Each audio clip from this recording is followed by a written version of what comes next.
Mes frères et sœurs, que la paix soit avec vous.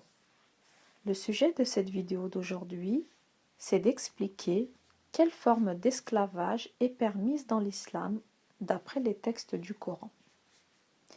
Je dois vous rappeler comme toujours que le but de mes vidéos n'est pas d'offenser ou de dénigrer nos amis musulmans.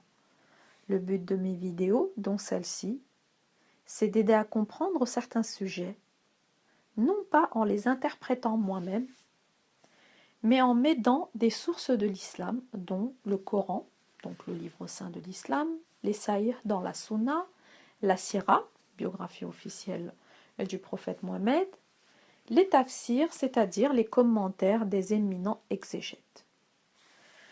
Lorsqu'un chrétien émet une critique sur le fait que dans l'islam, l'esclavage était permis d'après les textes du Coran, nos amis musulmans nous répondent de façon tout à fait légitime que dans la Bible, dont l'Ancien Testament, les références qui font mention de la pratique de l'esclavage sont nombreuses. C'est vrai, mais il ne s'agissait pas d'esclavage oppressif et contrairement aux textes de l'islam, les textes de la Bible nous révèlent qu'il ne s'agissait pas d'esclavage sexuel sur des captifs de guerre pour propager une religion. Mais dans un souci d'équité, je prendrai des références de la Bible en plus celle du Coran. On tentera d'expliquer les différences point par point. C'est pour cela que cette vidéo se présentera en deux parties et la seconde vidéo reprendra les versets qui font mention de l'esclavage dans l'Ancien Testament. Pour commencer cette vidéo sur l'esclavage, voici un extrait du texte du Coran qui indique que la sexualité avec les esclaves est permise en plus de celle avec la ou les épouses.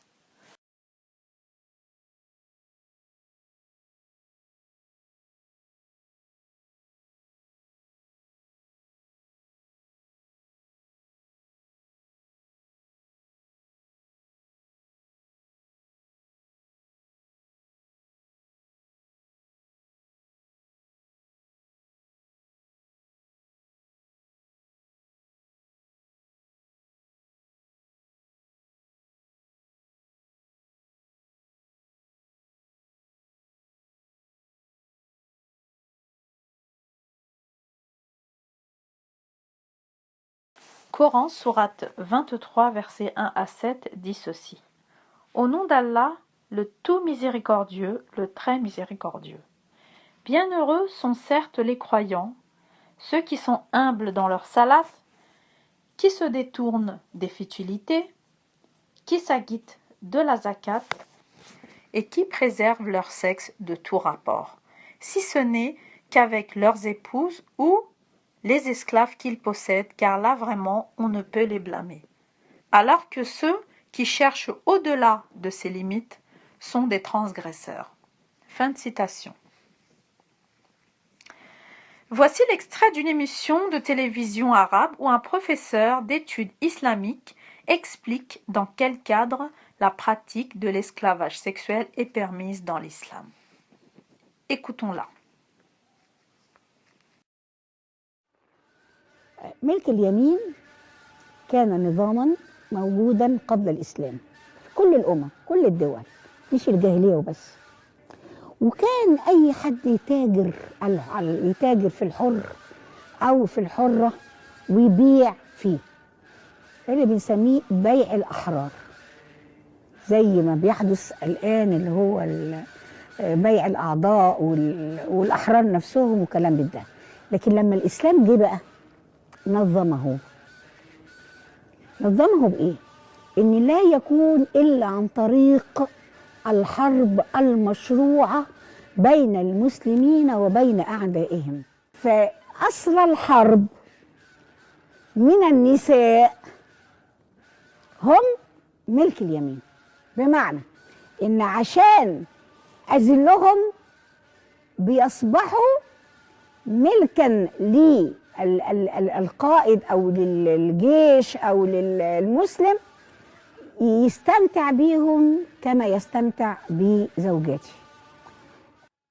Donc, si nous comprenons bien, d'après ce professeur d'études islamiques, elle dit aux musulmans qui l'écoutent que l'esclavage sexuel est permis sur les prisonnières de guerre car elles deviennent celles que l'on possède.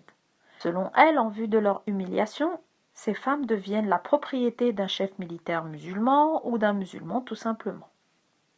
Je vais vous démontrer que ce que dit ce professeur d'études islamiques n'est pas faux, car d'après les préceptes de l'islam, en plus des 4 épouses maximum, dites légitimes, les musulmans peuvent avoir des esclaves sexuels d'après les textes. Je vous en ai lu un extrait, mais il y en a d'autres, que je vais vous lire dans la suite de cette vidéo.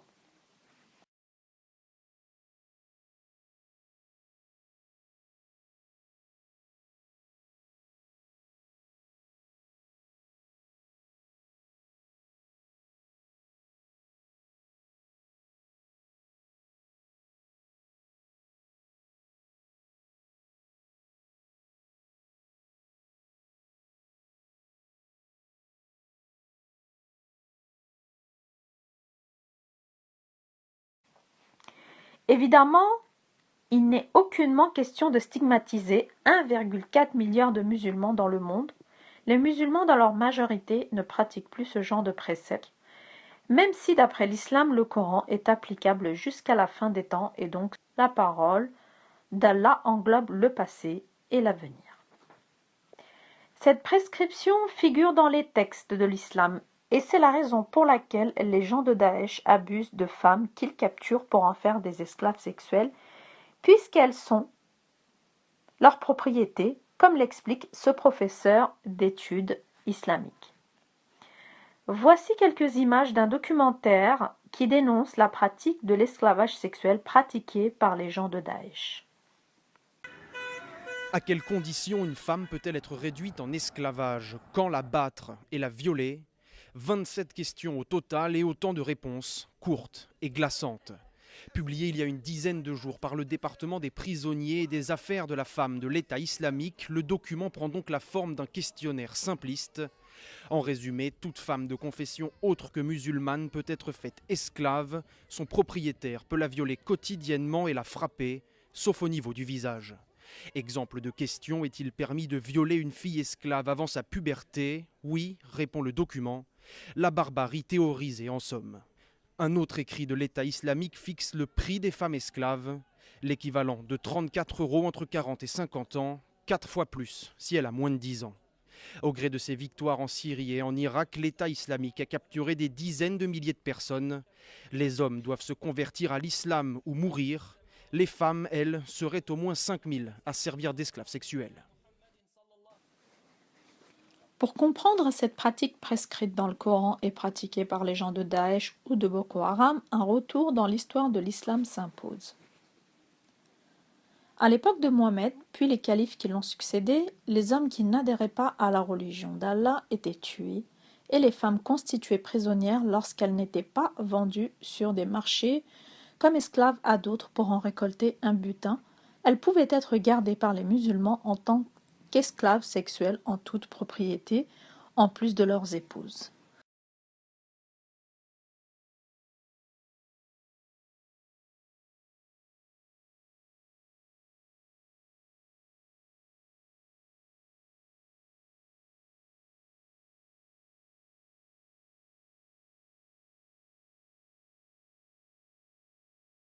En gros, ils pouvaient violer les esclaves, et violer les esclaves, c'est les opprimer évidemment. Ceci était donc un esclavage oppressif. Quand on sait cela, on comprend mieux d'où vient le fait que des sultans en Orient avaient des harems avec des centaines de femmes esclaves sexuelles. Si une personne normalement constituée et qui défend des valeurs morales lit les textes de l'islam, elle serait choquée et surtout, cette personne ne comprendrait pas que le Coran rende licite des relations sexuelles sur des esclaves que les musulmans posséderaient, en plus de leurs épouses, et que ces textes indiquent le nombre accordé d'esclaves sexuels serait illimité. Vous avez bien entendu le nombre illimité d'après les tafsirs. Comment comprendre que le Coran indique que la fornication hors mariage ou l'adultère serait un grave péché mortel, sauf si les rapports sexuels sont avec des esclaves qu'il possède. Nous lisons À propos des nombreuses femmes que Mohammed avait, dans la sourate 33, verset 52, je cite « Il ne t'est plus permis désormais de prendre d'autres femmes, ni de changer d'épouse, même si leur beauté te plaît, à l'exception des esclaves que tu possèdes, et Allah observe toutes choses. » Fin de citation.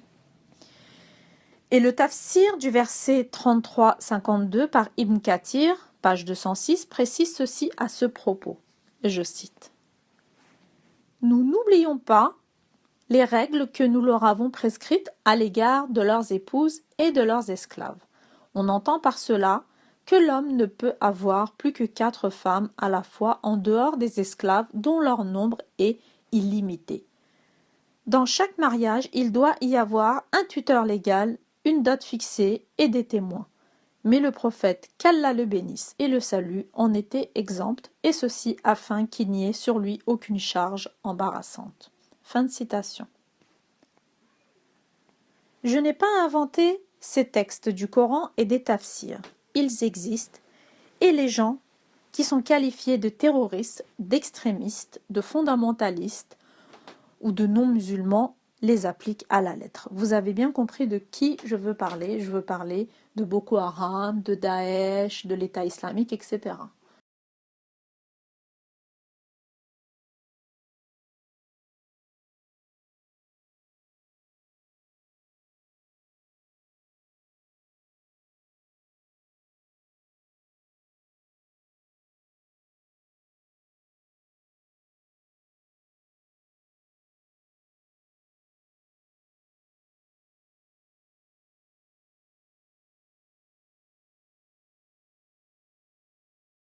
Pour ceux qui ne savent pas ce que sont les tafsirs, il s'agit des commentaires des éminents exégètes. Dans l'islam, on s'en sert afin de ne pas donner une interprétation trop personnelle au verset, qu'il ne soit pas celle des oulémas dans leur majorité. L'exégèse coranique prend comme source les hadiths sahih, le Coran, la Sira et cite d'autres commentateurs. C'est toute une science.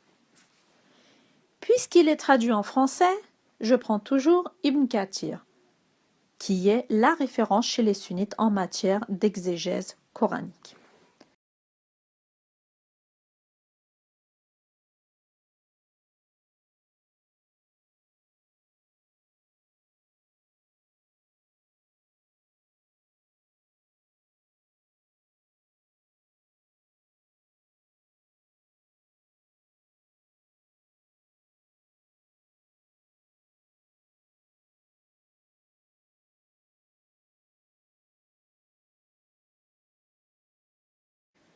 Dans un souci de longueur vidéo, je ne lirai que la partie du tafsir qui est en rapport avec le sujet.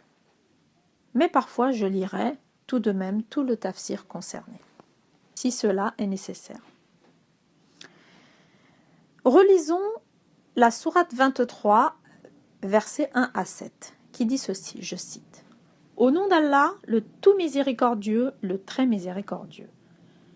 Bienheureux sont certes les croyants, ceux qui sont humbles dans leur salat, qui se détournent des futilités, qui s'aguitent de la zakat et qui préservent leur sexe de tout rapport, si ce n'est qu'avec leurs épouses ou leurs esclaves qu'ils possèdent, car là vraiment on ne peut les blâmer. Alors que ceux qui cherchent au-delà de ces limites sont des transgresseurs. » Fin de citation.